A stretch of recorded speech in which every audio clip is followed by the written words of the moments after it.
discuss the Philippine values and beliefs. And the second is, kay Peter, ano yung pangalawang forms? Myth of creatures in the Philippines. Okay, very good. So ano yung mga halimbawa ng Philippine mythical creatures and legends? Those are So now let's proceed here in the third forms of popular culture, which is the Philippine music. So here in the Philippine music is diverse and includes various genres such as traditional folk music, pop, rock, and OPM, which is the definition of OPM is original Filipino music. OPM is a term used to describe Filipino music that is composed and performed by local artists. So which local artists means dito lang sa here in the Philippines. Yes. So next is Philippine music, also known as a diverse range of genres and styles that reflect the country's cultural heritage and influences from both local and international music scenes. Here are some key aspects of Philippine music. First is the traditional folk music. Please read, everyone. Traditional folk music showcases the indigenous instruments, rhythms, and melodies of different regions in the Philippines. Instruments like the kulintang, bonging cymbal, kubing, marabang, harp, and bandurria, the string instrument, are only used in traditional folk music. So, when you hear the word traditional, so yan yung mga kagamitan na ginagamit natin noong unang panahon. So, traditional yung mga yes, mga old. So, I know that you are familiar with kulintang, yung gong, cymbal. Ito yung mga halimbawa ng yan yung mga halimbawa ng mga traditional instrument na ginagamit noong sa unang panahon. But halimbawa ng traditional folk music is just like kundiman. So are you familiar with kundiman? Yes. Baikwan. So kundiman is pakiusap. Kung familiar the pakiusap. So the example of mga traditional folk music is first kundiman, pakiusap by Francisco Santiago, and the second is Harana or Ilaw by Ruben Tagalog, and Sarsuela, Anak Dalita by Severino Reyes. So those are mga traditional music na tinatangkilik ng mga Pilipino before. But up until now ay sinusubaybayan pa rin natin mga Pilipino. So who can give another example of traditional folk music? So kung sa mga bata ay yung mga sikat na mga music before ay yung mga Lero Sinta, Bahay Kubo. So those are types of traditional folk music. Ito, bigla ka rin yung sa...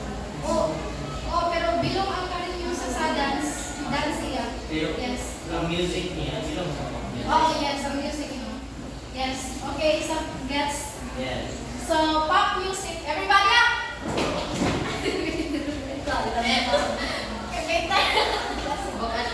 Okay, Victor. Pop music is very popular in the Philippines. Many Filipino artists gain international recognition. Pop songs often feature catchy melodies, heartfelt lyrics, and they mix English and Filipino languages. No, these are commonly the genre of our international, artists or the musician. For example, si Lea Salonga, right? So, pang international siya, of course, ang gamit niya, may mga kanta niya ng mga Filipinos or Tagalog yung lingwa yung ginagamit. Of course, may mga kanta rin English yung ginagamit, no? Pop music, it is, kasagalan example nila is mga OPM, mix songs na, nire-recognize ng mga Filipino, and of course, not just Filipinos, but all the people around the world. Kasi, yun. Yes. So, please give 5 stars per. So, another example here in the modern popular music is si Sarah Geronimo and si Moira de la Torre. So, ang yung kanta ni Moira de la Torre is yung Torrente. Are you familiar with Torrente? Yes. And yung ang huling El Bimbo by the Eraserheads is the popular music. And another is the Pinoy Pop Kilig by BGYO. BGYO. So those are the examples. Hindi ka na example ng mga modern popular music na tinatakilit natin mga yung mga hardcore lyrics ng mga. So next is Araw-araw. the rock music. So rock music has a significant presence in the Philippine music scene. Filipino rock bands like Eraserheads, River Maya, and Parokya ni Edgar have made a mark with their energetic performances and relatable lyrics. Rock music in the Philippines often blends Western rock influences with local flavors. So here in the rock music, okay, Justin, example nito. Okay, can you give an example? One of the example of rap music is Alaba by Eraserheads. Yes, that's right now. So that's one example of rock music. And another example is mga kababayan ko by Asmin. Do you know mga kababayan ko? Francis Magalona. Yes, and also Pari ko by Parokya ni Pari ko. So those are mga example ng mga rock music. Kung mag-give another example, okay, MJ. Si Bamu. Si Mama. Black Knight. Ang kasi Black Knight. Sila Black Knight. Sila Black Knight. Pero yung mga lumalabas na sa movies, yun lang. Si Black Knight si Andrew sa rock Yes, pinakasikat na. May malaking contribution talaga sa rock music na. Oh, sabi natin. Heart. Ito sa Din sa reviews. sa pop music maganda yan. Yes. So, and Christian mastery, additions. So, subtraction, multiplication. So, that's and my okay, and the presentation, so I will give the floor to Miss Abatunon to continue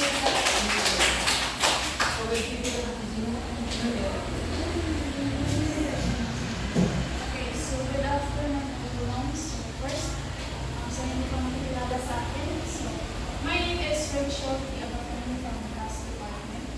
A regular student at Transfer of Manila. So let's move on. So I would like to continue the talk of Ms. Maricel, which is the OM Ballad. So around the religions. Ballads are a popular genre in Philippine music, known for their emotional lyrics and melodic compositions. OPM ballads often tackle themes of love, heartbreak, and resilience. Artists like Regine Velasquez, Gary Valenciano, and Mark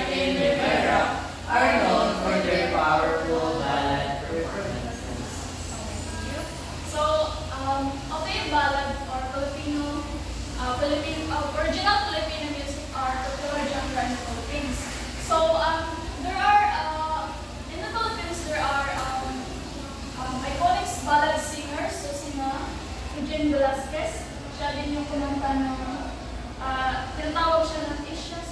So siya yung kumanta ng Narito Ako at Kamako. So di ba kapag naririnig natin yung boses ni sobrang taas, di ba? Kaya siguro tinatawag siya na songbird. Now, and the next example is si Gary Valenciano. Yes, Gary Valenciano. So tinatawag din siya ng known as Mr. Pure Energy. So siya din yung kumanta ng Take Me Out of the Dark at Sana Maulit Ulit. So, and the third example is si Martin Rivera. So, siya din yung tinatawag na concert king. Siya yung kumanta ng On the Wings of Love. On the Wings of Love. So, additional.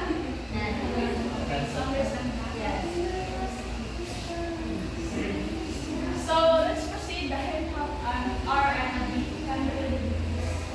Hip-hop and R&B have gained popularity in recent years, with Filipino artists bringing their unique style and storytelling to the genre. Artists like Black9, Shantilope, and Easy Katilan have made waves in the hip-hop and R&B scene, incorporating Filipino language and culture into their music. Okay, so hip-hop, di ba, it's for fast beat, rapping, and powerful message. So this, and R&B is rhythm and blues.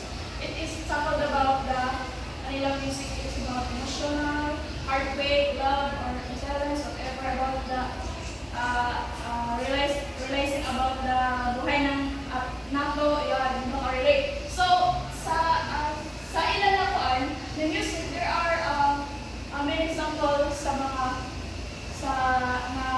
nag-name ng ilang sa Pilipinas, which is si Black9 or si Shanti Dope. And of course, the famous now, Easy Katilan. So si Black9, we all know that Black9 is a famous rapper in the Philippines, no? So marinig natin yung mga kanta niya, it's all about sa society, realization, and also Shanti Dope is a young rapper in the Philippines. I think pa siya, nag-usap ko ba about sa age. It's 23 years old kasi siya. And then si Easy Katilan is also a rapper and singer. So, di ba, siya din yung kumanta ng mahal ko o mamahal ako, di ba? So, since I was elementary, marami ko na siya. And so, sila yung mga example sa hip-hop and R&B. So, next, contemporary animation music and movies. There is also a growing trend of blending different genres and musical influences in communities. Artists experiment with using traditional Filipino sounds with modern elements, creating a unique and innovative musical landscape. Okay, so ang Filipino ay patuloy na nakikita ang kanilang kahusayan sa paggawa ng mga lyrics. Kaya sa paraan ito, hindi natin makikita kung gaano talaga kahusay ang mga Pilipino. Hindi lang sa music, kundi sa iba pa na mga kagawain dito or kultura sa atin. Diba? So, OPM has a strong presence in the Philippines, radio stations, concerts, and music festivals. Dedicated to the promoting and celebrating Filipino music, it serves as a platform for Filipino artists to express their creativity, tell story, and connect with audiences on the deeper level. The popularity of OPM reflects our pride and love Filipino have for their own music. So, diba? Maririnig natin yung mga OPM ballads din sa mga radio, sa concert, diba? Kung minsan na sakay lang tayo sa tricycle, diba? May nagpapamusig din. Then yung mga OPM ballad. So, and that's all the Philippine sound music. And now, let's proceed now with the Philippine dance. The Philippines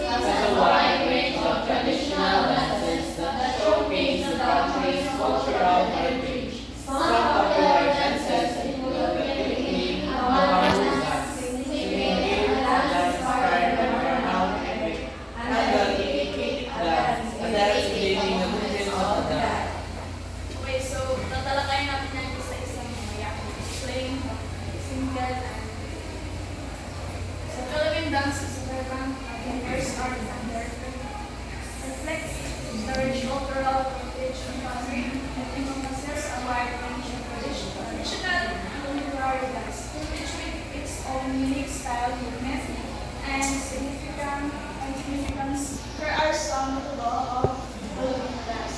First is unique meaning. When we read the book, Philippines is one of the most popular and well-known traditional dances in the Philippines. It originated in the province of Leyte and is often performed during festivals and cultural events.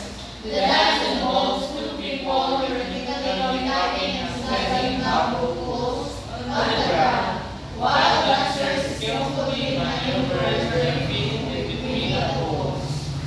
okay, so ang tiniking ay karaniwan is ginagawa sa mga festival or special event para makita din natin ang mga traditional ng mga Pilipino. So the main movement of tiniking is there are two bagong stick and two tao. Plus from the mga sa center then serve. So next is the singing. So It's a traditional dance inspired by the Maranao. It tells the story of Princess May and Nina, who gracefully dances her way through hours of the dancers move skillfully and gracefully, pointing poles as they symbolize subtle grace.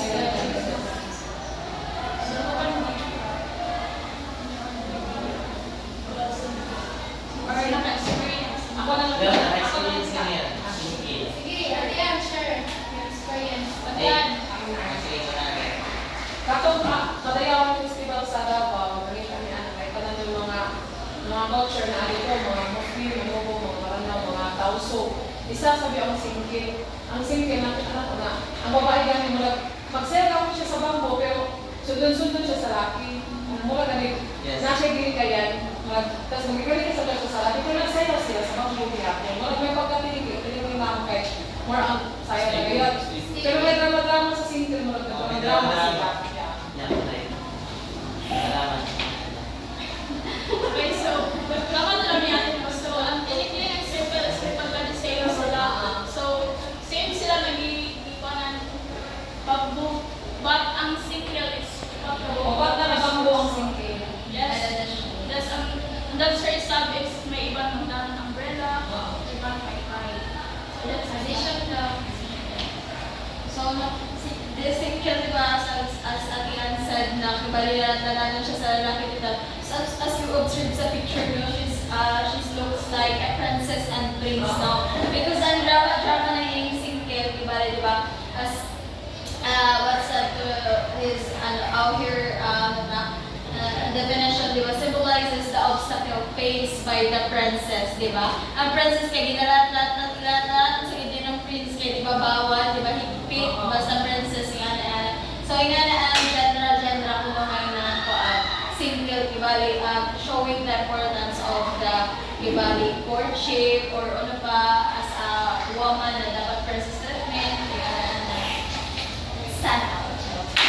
Okay, thank you. So next is Itik-itik is a playful and lively dance that imitates the movements of a duck. It originated in the province of Surigao and is often performed during fiestas and celebrations. The dance involves moving and graceful movements, with dancers imitating the movements of a duck, which are displayed by tapping wings and leaping foot from the ground. okay, so diba, sorry, diba, so search on from Heinz, diba, so sa kantilan mo, so, boy, Sa gamit ni Sa Pilihan ba yun? oh, I searched for me, sa kantilan daw siya. So, di ba, from the word itik-itik, so ano yung movement is I experienced this when I was in high school, so I tried it. So, so additional. But makes it enjoyable kaya niya sa music, action, yung Mag-listen it.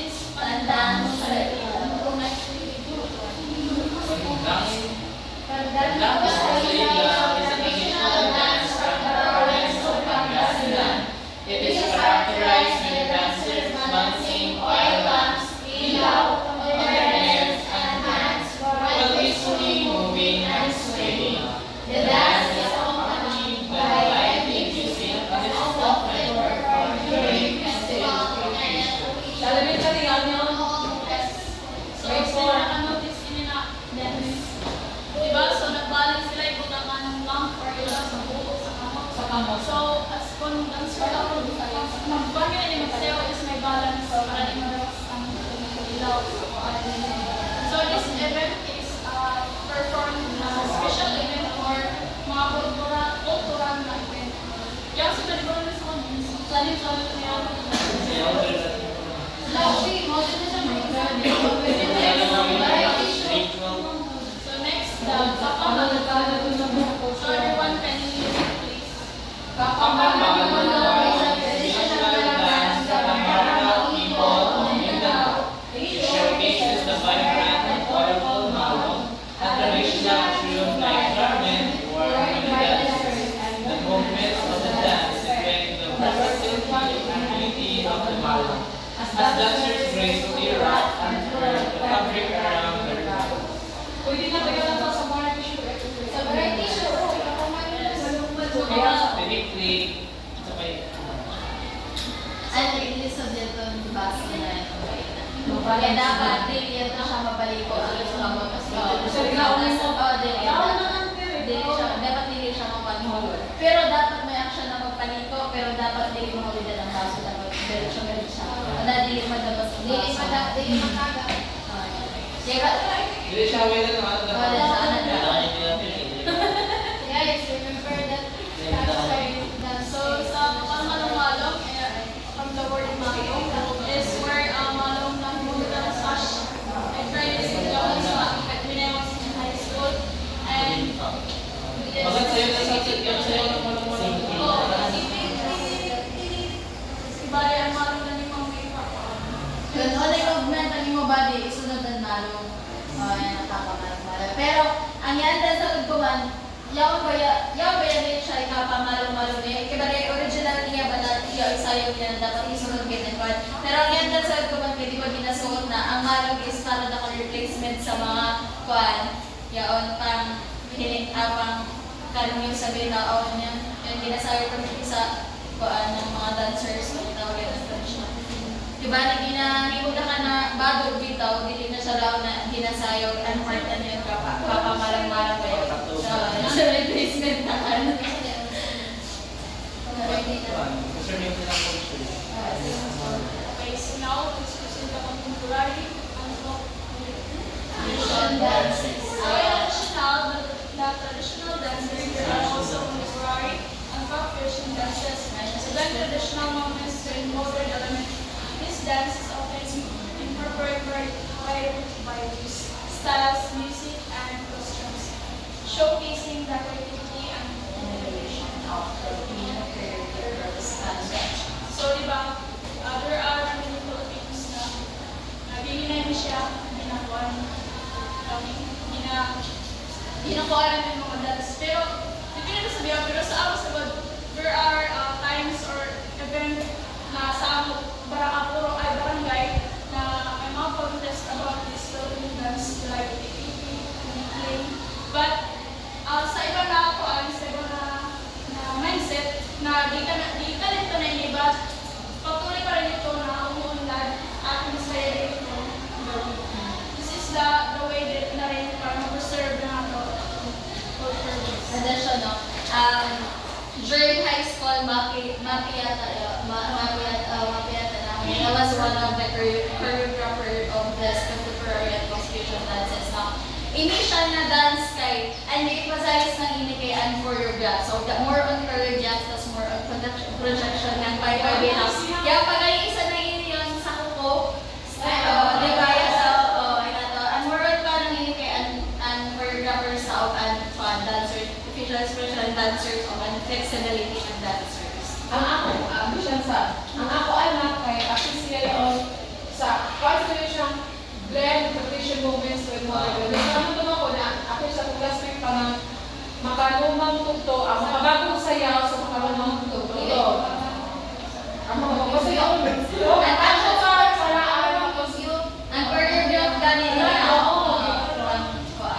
So nakakita ko ng tradition. Pangalawang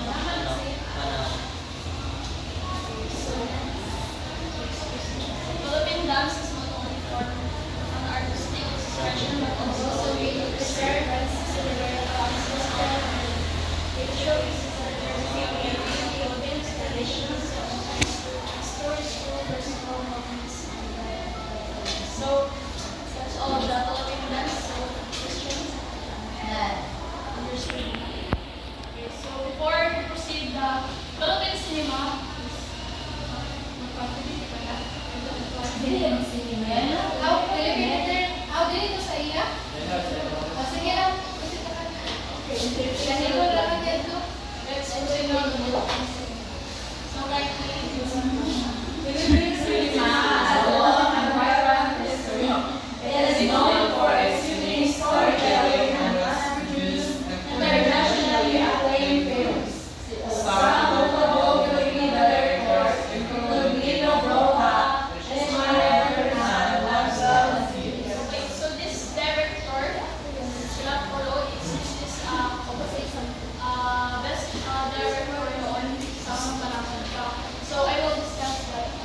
early years.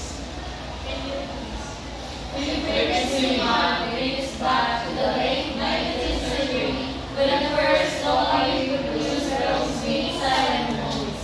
The industry grew rapidly and by the 1930s, the first Filipino sound film was released. During this era, stars like Rosa del Rosario and Miguel de la Rosa emerged as popular actors and actresses. So by late 19th century, so mga pelikula noon is may tunog or silent film. So ang pinapalabas lang noon ng mga pelikula is about sa tunang kasaysayan, mga mayroon sa bansa, or pamuhayan ng mga tao sa bansa. Yun lang yun yung yung nataon Ron Aswang. Hindi po. Sa mga peto lang. Kuan, tumara pa. Pero pag-abot ng kuan, 1930s, pinapalabas ang kauna-unahang pelikula na ang aswang. So, ini siya itong may voice na.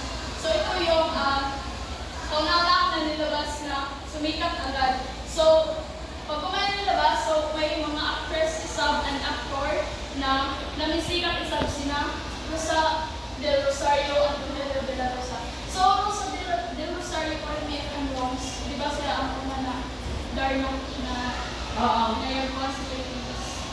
Di ba Rosa na Dili, zero sa doon sa Tinmalay. Siya itong unaan. Kailangan natin. So, sila yung mga kauna-unahang mga artista at aktor na nagpa-inspire din sa susunod na ilang mga pinupan pa ng mga artista sa mga generasyon. So, next is Golden Age. The 1950s to the 1970s is considered the golden age of Philippine cinema. This period saw the rise of acclaimed directors like Lino Roca and Manuel Bernal, who tackled social issues and produced films that reflected the realities of Philippine society. Films like Maynila sa Pagkakot ng Liwanag, Lola, gained critical acclaim and international recognition. So later, Lino Broca and Bernal is iconic film. Sila yung mga director at ito yung mga salita nila na sikat agad. So una natin yung Maynila sa mga mall ng Liwanag. It is about the buhay kibali ng mga tao sa Luzon, Maynila, directed by Lino Broca, and also the Himala directed by Himala Bernal. So it is about si Nora. Iconic like It's about ako ang panalangin and pagbalaghan. The next, I question and brought for additional. Okay, so now let's proceed to action. Yun, Coco Martin. FP James. in the 1980s and 1990s, action films became popular in Philippine cinema. Actors like Fernando Poe Jr., known as the king of the Philippine movies, gained fame for their roles in action-packed films. Fantasy films, often inspired by Philippine mythology and folklore, also gained popularity during this time with movies like Panday and this film of the imagination of audience.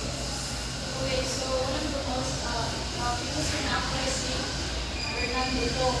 Tinawag siya King of the Philippines. So, ang iyang mga role is about bayani or tanggol. And like for example sa iya, sa nila na ang Panday and mahal ko yung kababayo. Sama po ako mahal ko. So, siya din yung mga kaya mostly yung movie is siya yung main character. So, sikat din dito yung movie ng Isabel. Isang sila na may kakaibang kapangyarihan. So, ang ganda naman is ang lapit si Richard Gutierrez, si Alice. Alice Dixon. Sila yung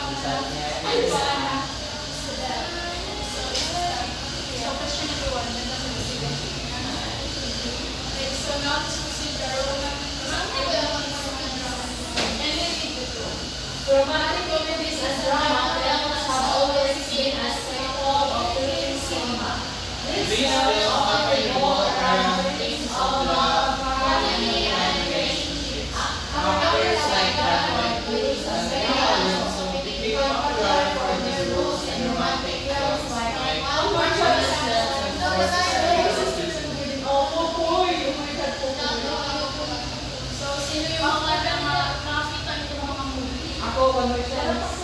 So, can you share what is about the movie? May sikat yan siya kay. Kaya kami rin yung doon na kuan yan. Kaya sa yung one more chance. Ito si Pope dito si January. Ba siya? Panamunan na niya. Tapos, grabe ang I love you. Kuan yun. Yes. Si Bia sa niya. Ba siya? Ito na? Lea Alonso. Si Bia. Lahat siya. And then sa paan, pwede sa isa, yun na yung the first to start the reading. You know this? Yes. Okay, so it's about the mga siblings na yes, the so additional. Next, so now is the international recognition. So dito natin nakita yung mga pinag-uri or nagka-award ng mga director.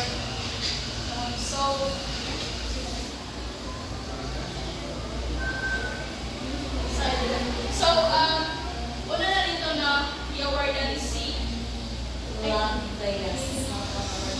yes. Sila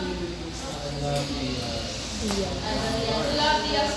So his film is Ang Babaeng Humayog won the Best Film Award at the Venice Film Festival in 2016. So, and the next is si William Mendoza. His film Kinakay won the Best Director Award at Cannes Film Festival in 2009. So, pinapakita dito na meron din tayong kayahan makipag-compete sa ibang pelikula, sa ibang mundo. So, di ba? So, dito lang tayo kung nagdidatama na nato ng mga movies. So, ang iba niya na movies is pinapalabas din doon sa ibang bansa. Ito ang movie ni Janine, ang language ng this Thai na lang. So, there are also sikat sa siya to na lugar na Manila. So, the next is the mainstream and independent film filming. So, Philippine cinema is a mix of mainstream and independent films. Mainstream films are often big-budget productions with wide releases, while independent films are known for their artistic and historical approach. The Cinemalaya, Philippine independent film festivals become a platform for independent filmmakers to showcase their works. so who can give definition or explain with the definition of history?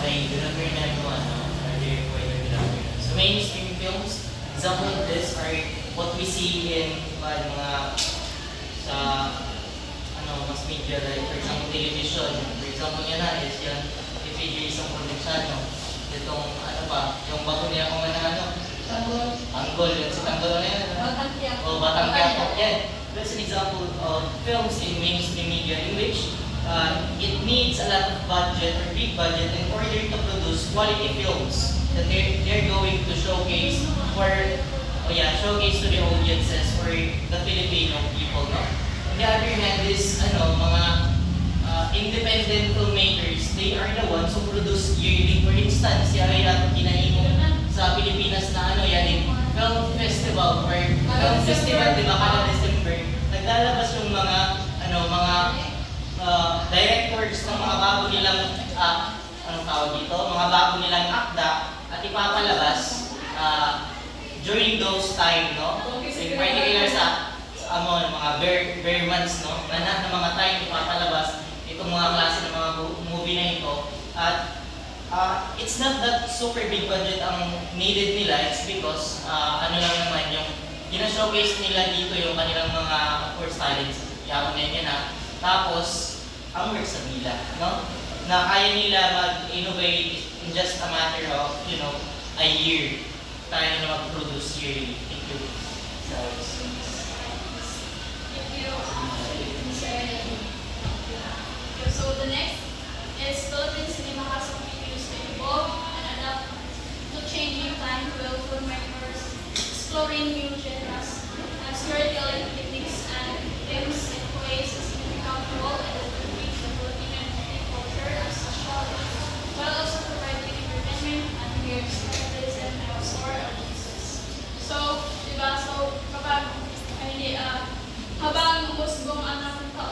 din mga director din na bago nila mga ginagawa ng mga film para din sa of course, para sa mga Filipino audiences. So, di ba tama yung sinabi niya kanina sa mga bago na mga salida sa ilalim mga Quiapo. Yun, and also, marami pang ibang nagbubuwasak. So, this is nakita din natin na grabe talaga mga Philippine director dito sa atin. So, di ba di ba sa una kay ginawa siya sa sila because like, sa quality ng camera. Yes. So, pinapos nila sa pero now, pwede na sa hindi ko ba yan sa ila. Pero na nila ko. So, sa lines, hindi ko ba so, and that's all for my today.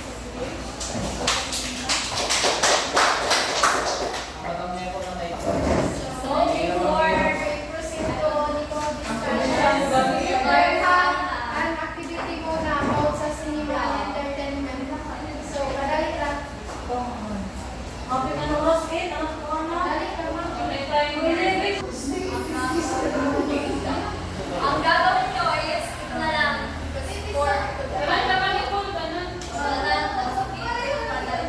and then choose yung mga characters. Patalawin ko na, ipashow na lang, masulat sa inyo.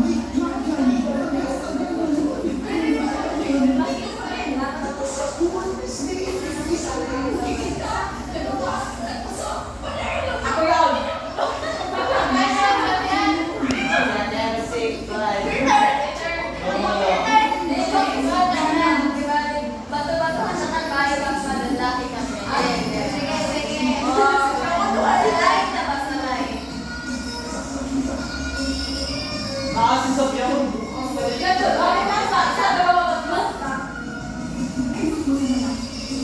Grabe kayo, boys.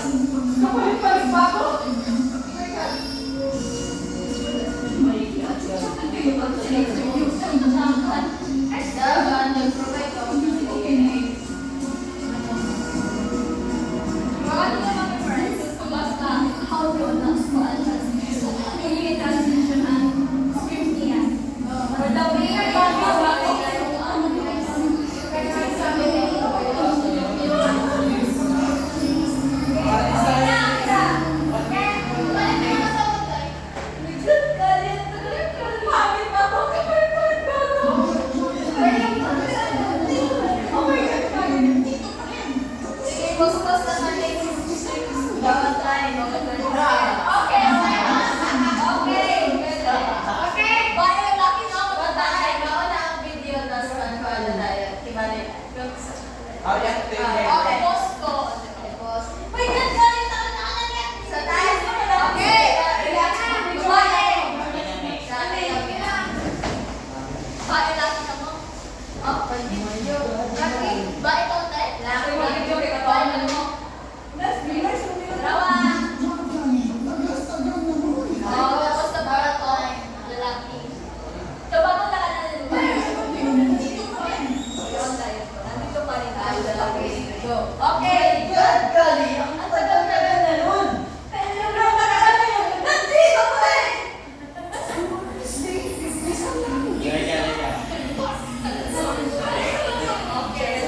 Okay.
dito sa parang ako. Ayaw, dito siya. And now, let's proceed to this one. And now I will continue the topic. I'm the one, the last. Philippine entertainment. Can you read? Entertainment is a vibrant, diverse industry that encompasses various forms of media and entertainment. It includes television, shows, game shows, variety shows, music, theater, and more. Here are some key aspects of Philippine entertainment. So, Philippine entertainment encompasses a lot of various forms of media, performance arts, and cultural expressions that shows the country's So, these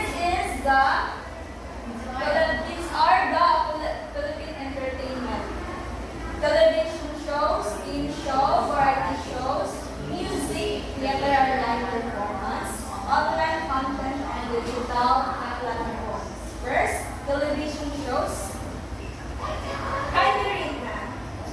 Philippine television offers a wide range of shows, including dramas, sitcoms, reality shows, and talk shows. Popular drama series known as teleseries often pick up very conscious with varying storylines and talented actors.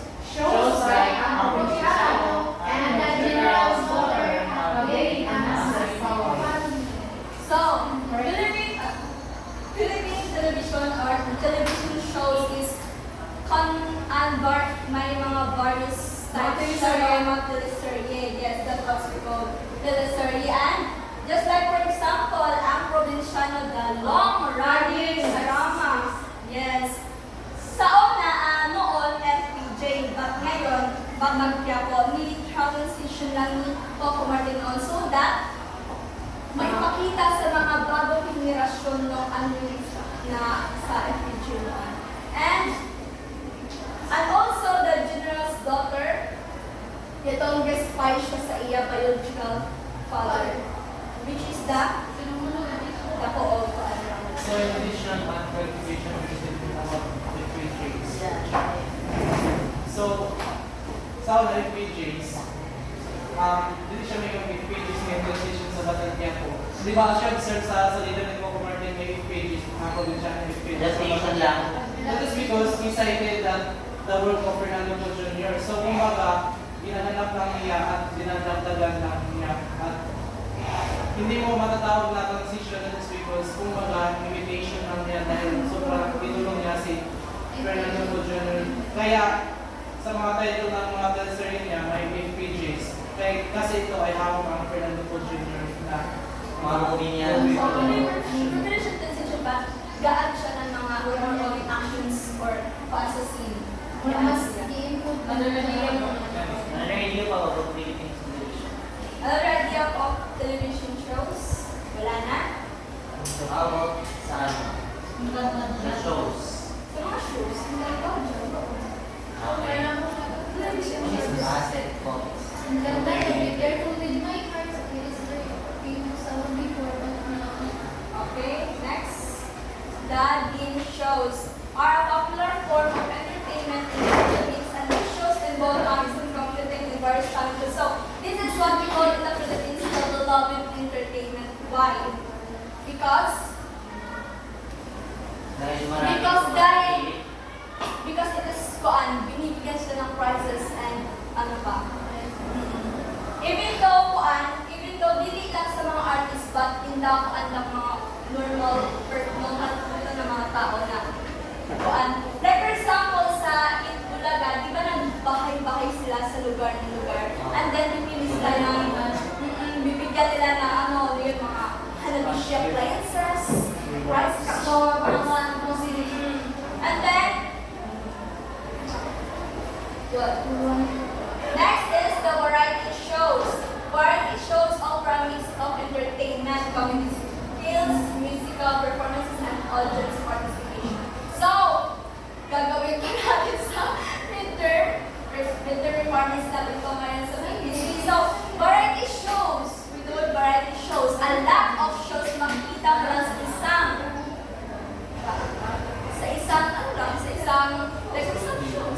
But there are a lot of various na shows na performance na show na sa show. So, like for example, sa AZA, there are mga kanta, sumasayaw, and then sa pinasaya, and then the show time.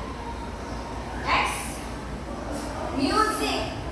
Music is an integral part of Philippine entertainment. Filipino artists, both local and international, have been popular in the music industry.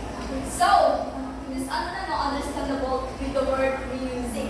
Like for example, sa mga OPM hits or the original Filipino music.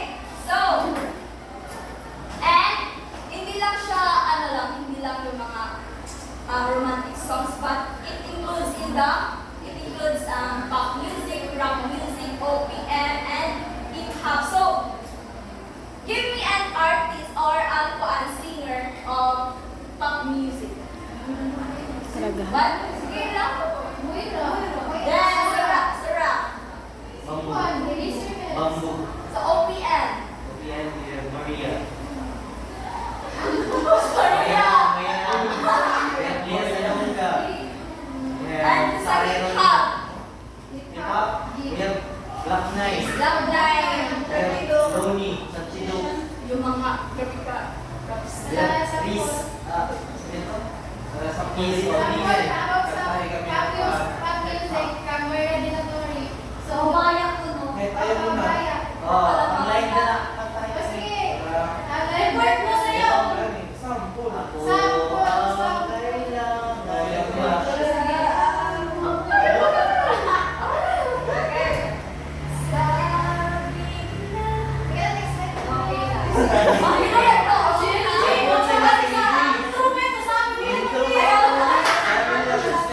Okay, next slide. The theater and live performances. Theater productions, musicals, and live performance are thriving in the Philippines. So, theater and live performance is the video-oriented stage na naman sila mag-perform. And then,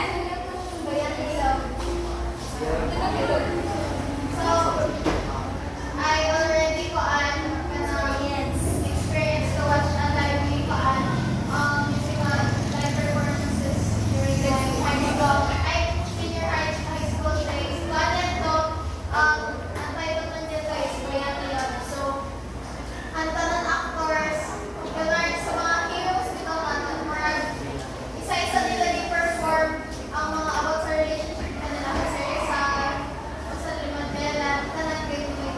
So, nice and atmosphere. Thank you. yeah, it's a Oo, wala mag-lawyer. para kang tumingin sa TV, but it is a live face-to-face. And online content and digital forms. Kindly read the comments sa Philippine Entertainment. We rise. Online content and digital platforms have become an important part of Philippine entertainment. So, we are in the digital world. Online content and digital platforms is part of the Philippine entertainment because there's a lot of content creators, vloggers, like Ivan Alawi, sino pa? Damo pa? Sir Gamayan.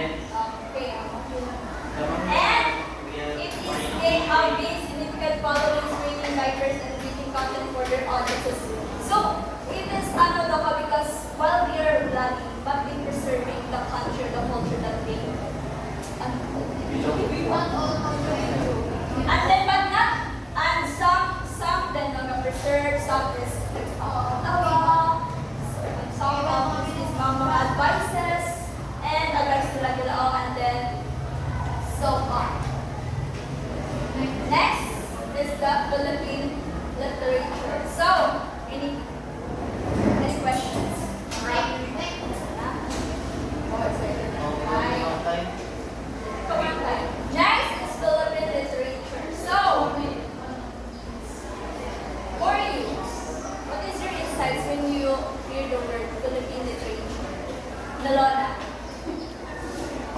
Philippine literature.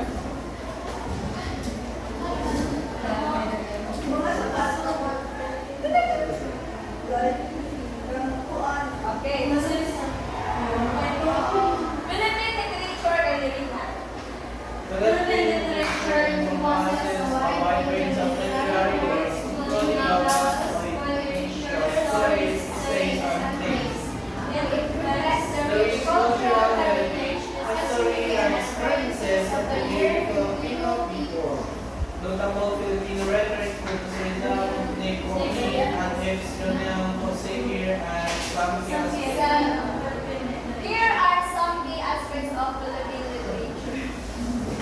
There are 6 laws: pre-colonial literature, Spanish colonial period, American period, contemporary literature, poetry, and regional literature. Pre-colonial literature. Before the colonization of Spanish, the Philippines had a rich oral tradition of storytelling and epic poetry.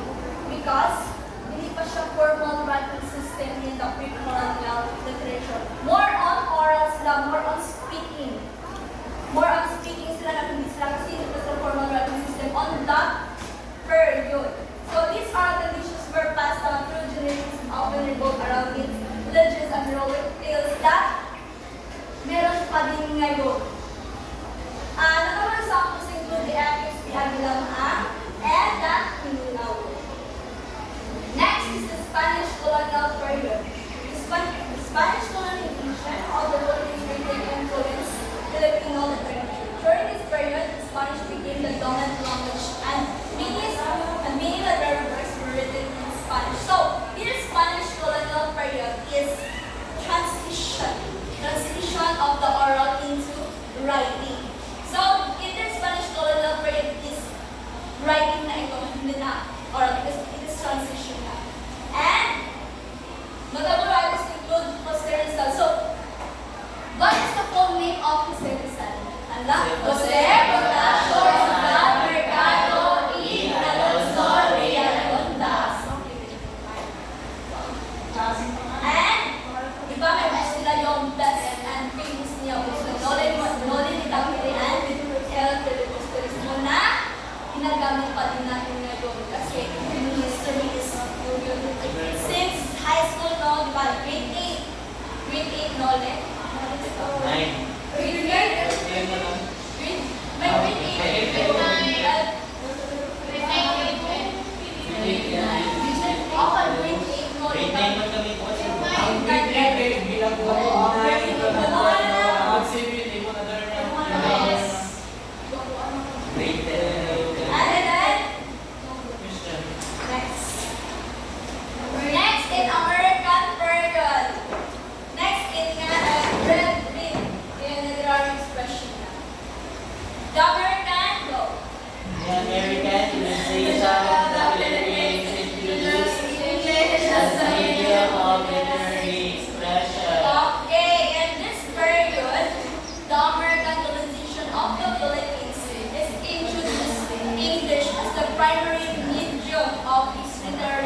not the same languages, culture, and traditions, no, but it has a lot of places that has a lot of religions, cultures, and norms and values in National country. So, religion and literature is included because we are not in the general places in this country. So, because in, like for example, like is from regions like Bicol, Cebu, and Mindanao country, due to the rich tapestry of Philippine literature, showcasing their local cultures, languages, and expressions. Next is the Philippine cuisine. The last of it for okay, Kalabi. Dito naman tayo sa lesson na, di ba? The picture lang ang makakita ko So, kindly read Philippines other. Philippines is a reflection of the country's rich culinary heritage, influenced by a blend of indigenous, Malay, Chinese, Spanish, and American flavors.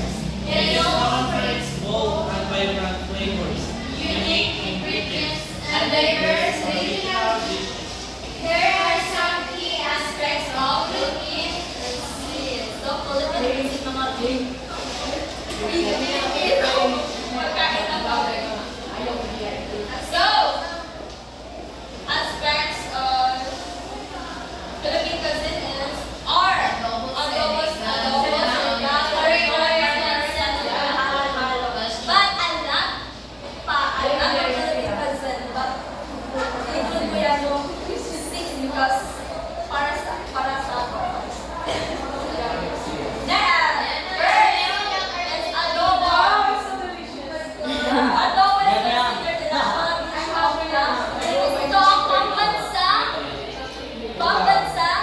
Ulam. Filipino. But actually, in adobo, you can have the chicken, the beef, Pork. the pork, and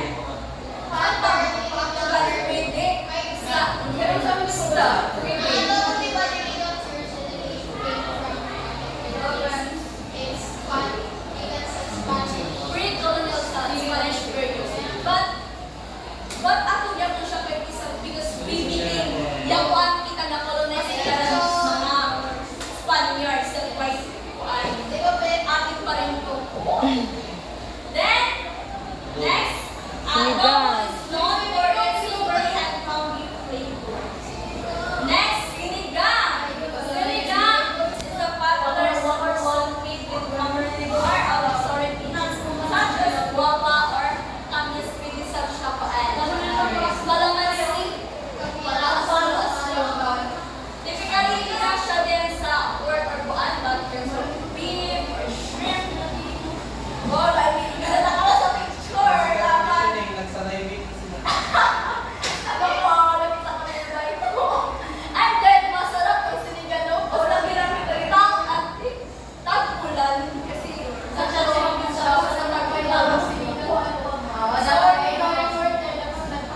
Sorry, nag-stop picture lang ako. Next! Lechon. Lechon! Okay, lechon.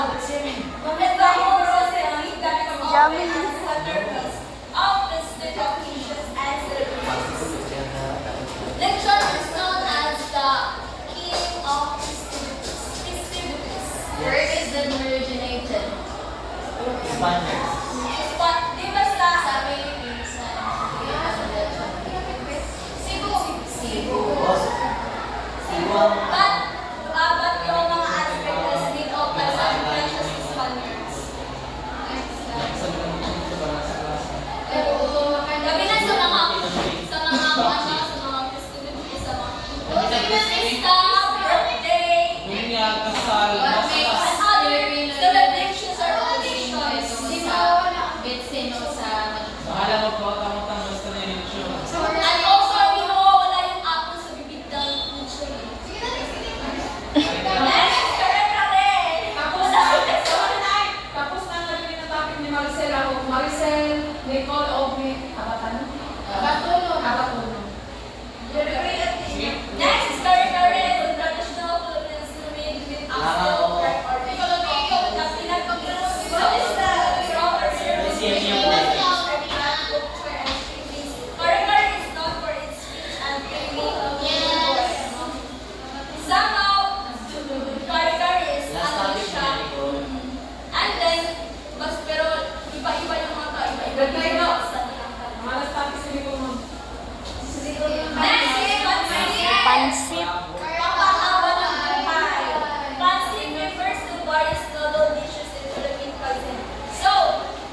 Yes. Chinese shalikan.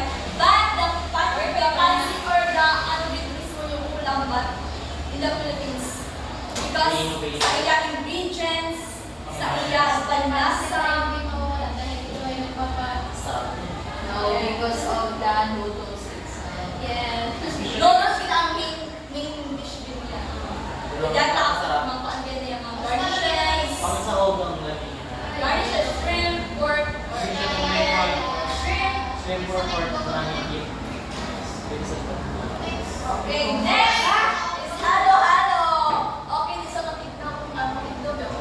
Dapat tingin ito. Dapat tingin. Teacher, teacher, ano yung sabi niya halo-halo, teacher? Ano? Sweet, sweet. So, ang pums nito, ano ka? Dito, ano? The ice cream. The ice cream. Because halo-halo is mix. Yes, according to our research, also known is mix. Because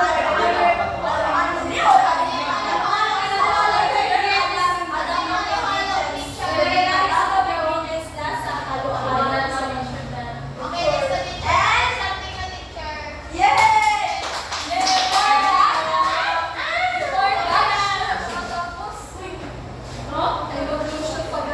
Okay, may conclusion pa. So, in conclusion, those are the forms of culture na hindi pa rin natin kinakalimutan hanggang sa ngayon.